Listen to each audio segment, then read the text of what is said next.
Evo, pa gremo malo bolj za res. Že kar nekaj časa nazaj, ne bom povedala pred koliko leti, sem spoznala eno perfektno primerjavo zamiselnega črva, katero od takrat naprej tudi sama redno uporabljam pri svojem delu, zato da prikažem, kaj miselni črv je in kako deluje.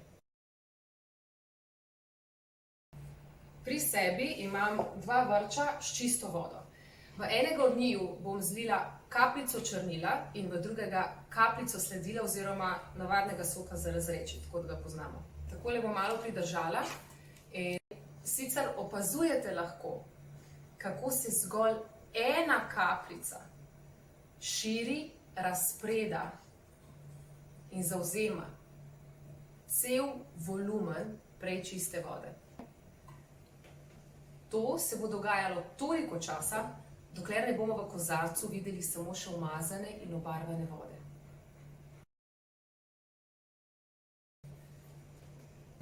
Vmes pa bi vam rada povedala, da točno to, kar se je zgodilo oziroma se dogaja s to vodo v kozarcu, enako se dogaja v naših mislih, v našem umu, ko ga napadajo, kako radi rečemo, temne, slabe, negativne misli.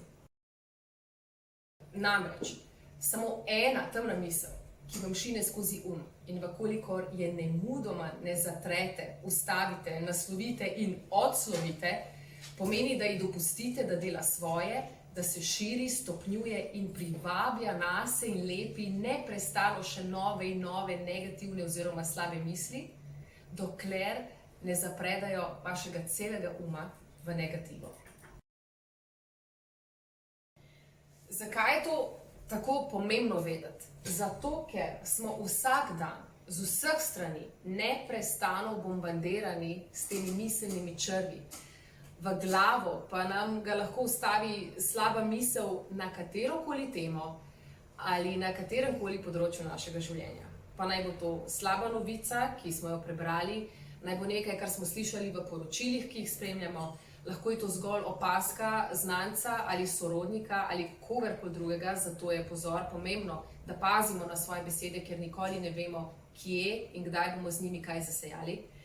Lahko je to tudi samo zdravniški izvid ali pa preprosto samo vaša ena lastna misel, ki je nastala na podlagi vaših preteklih izkušenj, strahov in negativnih pričakovanj.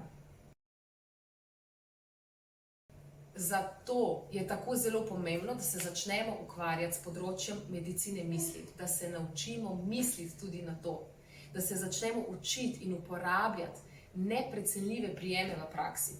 Verjemite, da so stvari rešljive in da se miselne črve z lahkoto odpravi in njim prepreči širjenje, v nasprotnem primeru pa se lahko zgodijo tudi katastrofe. Da pa ne bomo končali tako duhamorno, poglejmo zdaj še naš malinovec. Evo ga. Enako kot črnilo je naša kapljica posladila celo vodo in enako ena lepa misel začne sladiti in se širiti preko celega vašega uma.